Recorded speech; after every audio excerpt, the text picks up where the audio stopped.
Olá e bem-vindos. Hoje temos em mãos a transcrição de uma conferência que nos propõe um desafio. Um desafio a todos nós, que é o de repensar a forma como lidamos com conflitos, especialmente no ambiente escolar. Exato. A conferência chama-se Comunidade Escolar, Comunidade de Bem-Estar e foi dada por uma mediadora com décadas de experiência.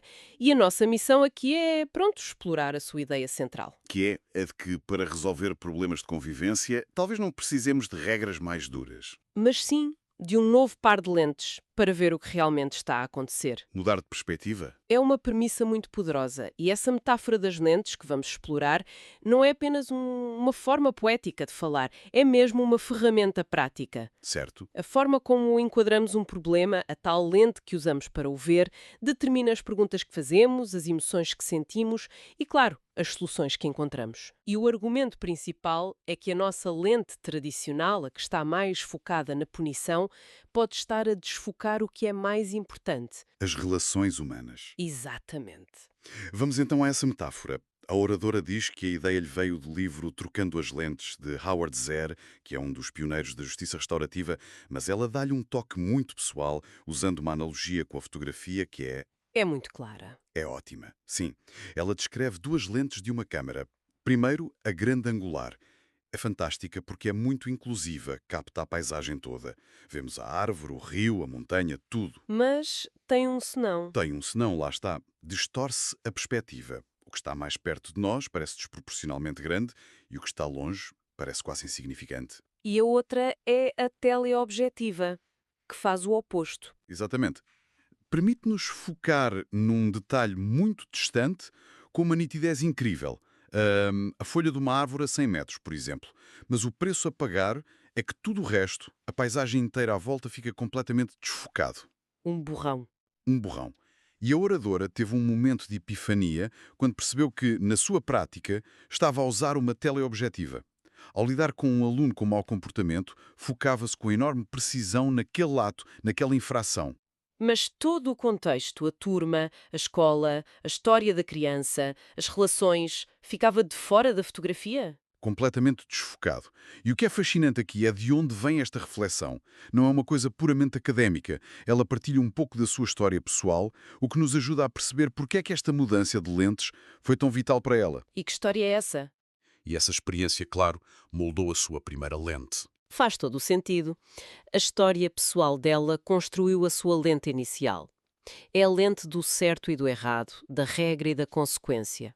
E essa lente, que muitos de nós usamos sem sequer pensar, é o que a conferência chama de paradigma punitivo, certo? Precisamente, ela até cita Eduardo Galeano, que dizia que somos feitos de histórias.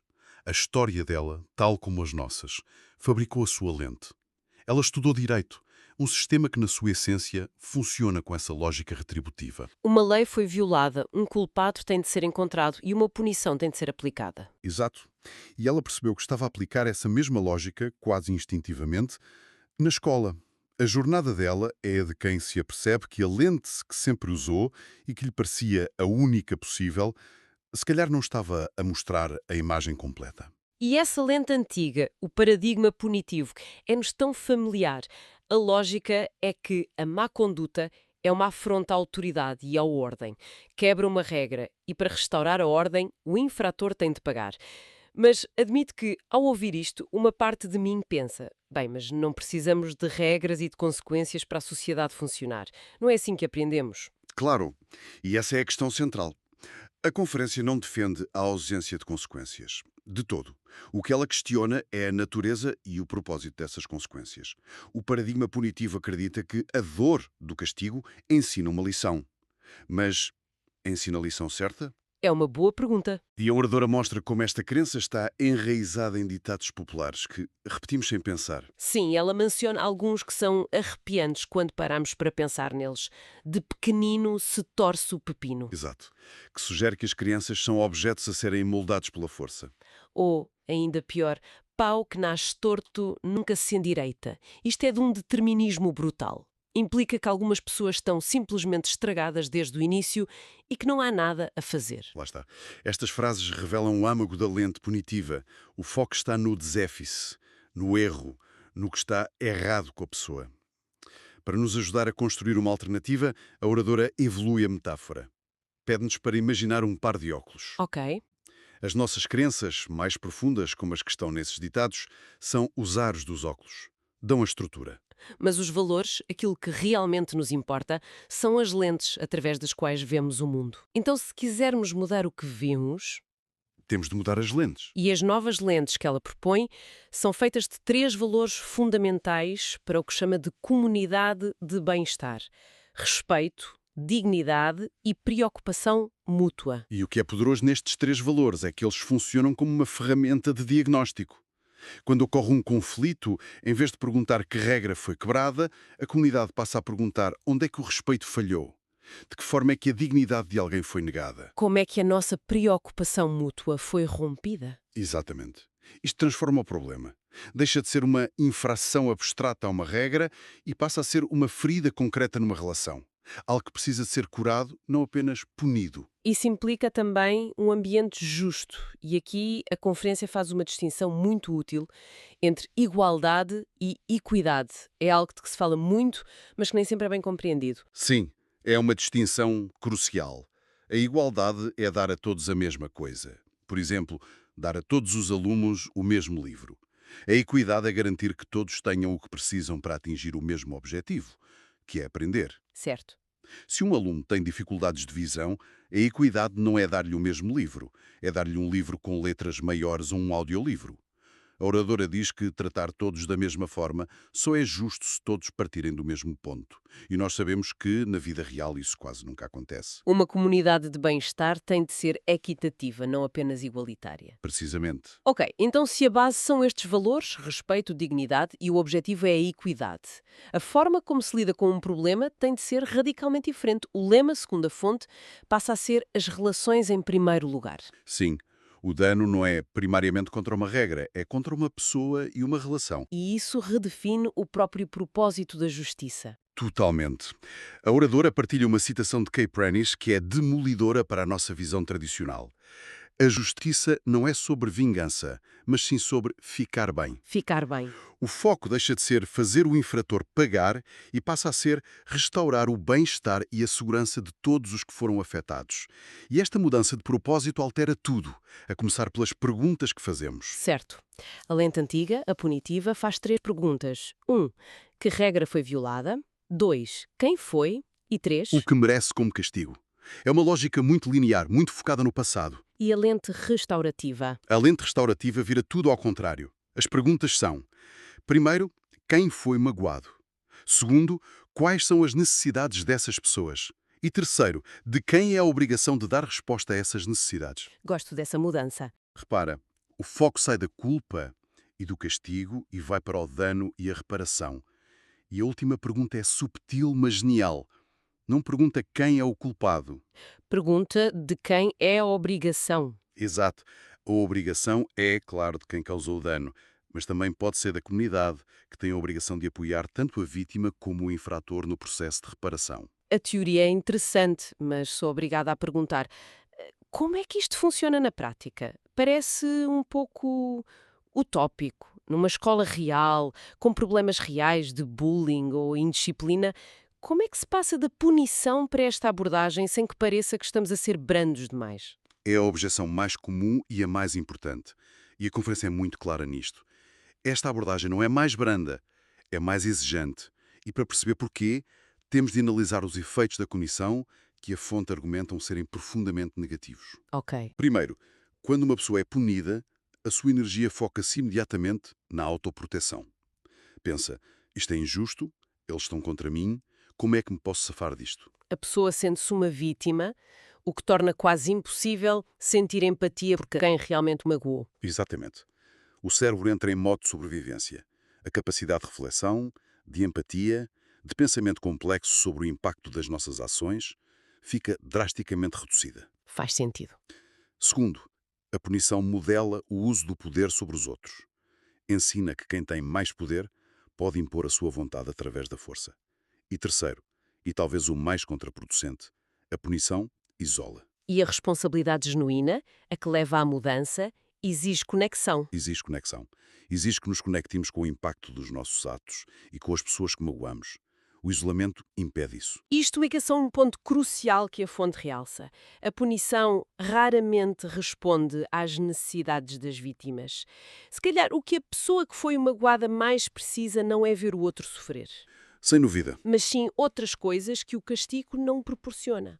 Pensemos nisso. O que é que uma vítima realmente precisa para ficar bem? Muitas vezes precisa de ter a oportunidade de contar a sua história e ser ouvida. Precisa de respostas a perguntas como: "Por que é que me fizeste isto?" Precisa de um reconhecimento claro do dano, de ver que o outro compreendeu o impacto do que fez. E, finalmente, de um pedido de desculpas sincero e de um plano concreto para garantir que aquilo não volta a acontecer. A punição, por focar-se só no infrator, ignora quase todas estas necessidades. Portanto, a punição interfere com o que a conferência chama de responsabilização genuína.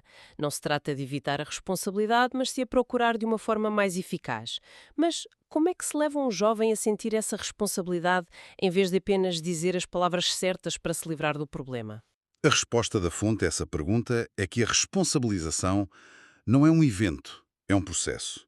E divide-o em dois blocos.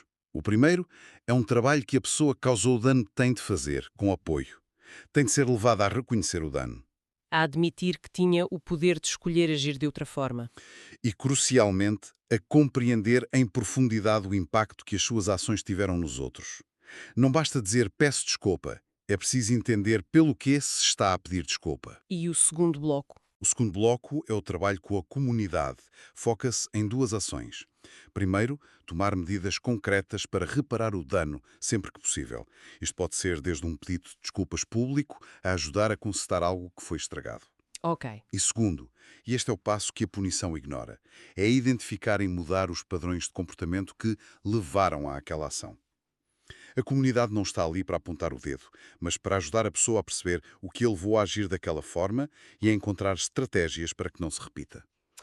A responsabilidade não é só sobre o passado, é sobre construir um futuro diferente. Lá está.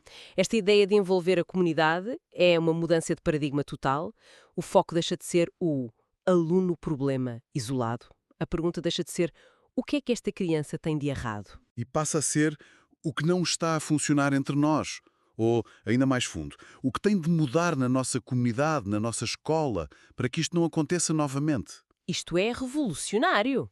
É? Implica que o comportamento da criança é também um sintoma de algo que pode estar a falhar no sistema. Talvez as suas necessidades não estivessem a ser vistas, talvez se sentisse insegura. A responsabilidade torna-se partilhada. A fonte também fala em tratar a criança como sujeito de direitos e não como objeto de cuidado. É uma linguagem forte. Significa que a criança tem de participar ativamente na solução, certo? Exatamente. É a diferença entre fazer algo à criança, como aplicar um castigo, e fazer algo com a criança, como construir um plano de reparação em conjunto. A sua voz é ouvida, as suas propostas são consideradas. Isto só funciona se for feito num ambiente que combina duas coisas que parecem contraditórias, mas não são: altas expectativas e um elevado nível de apoio. Sim, altas expectativas de comportamento e um elevado nível de cuidado. Não é apenas ser simpático ou permissivo, então. De todo. A permissividade seria baixas expectativas e alto apoio.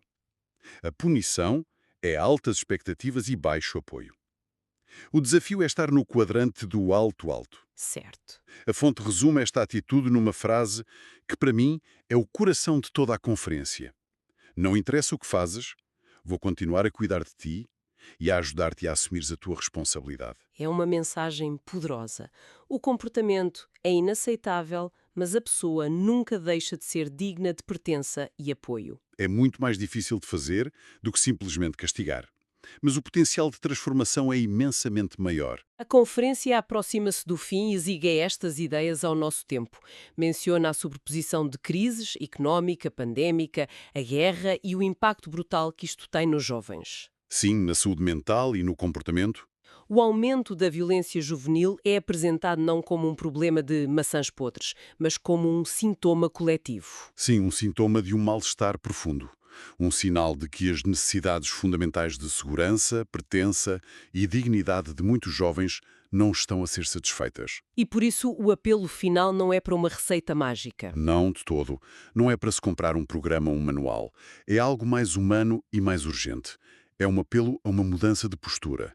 Há necessidade de pararmos, de verdadeiramente escutarmos o que os jovens nos dizem através dos seus comportamentos. E de criarmos espaços seguros onde o diálogo seja possível. Ela diz que, como comunidade, parecemos estar cegos, surdos e mudos. Cada um focado nos seus próprios problemas, incapazes de ver a ligação entre o nosso bem-estar e o dos outros. A violência, nesta perspectiva, é uma linguagem desesperada. Se não pararmos para a tentar decifrar, nunca vamos perceber a mensagem. E é por isso que a análise não termina com uma solução ou uma receita, termina com uma pergunta. Uma pergunta que, segundo a oradora, é o ponto de partida obrigatório para qualquer tentativa de construir uma comunidade mais saudável. Uma pergunta que não procura uma resposta imediata, mas que abre um espaço de possibilidade. Exatamente. E essa pergunta que a fonte nos deixa para refletir é simplesmente: qual é a vossa esperança? Qual é a nossa esperança? Porque sem uma visão partilhada de onde queremos chegar, de como seria uma comunidade onde todos se sentem bem, qualquer esforço de mudança é apenas reativo. A esperança é o que nos permite começar a construir a lente através da qual queremos ver o futuro.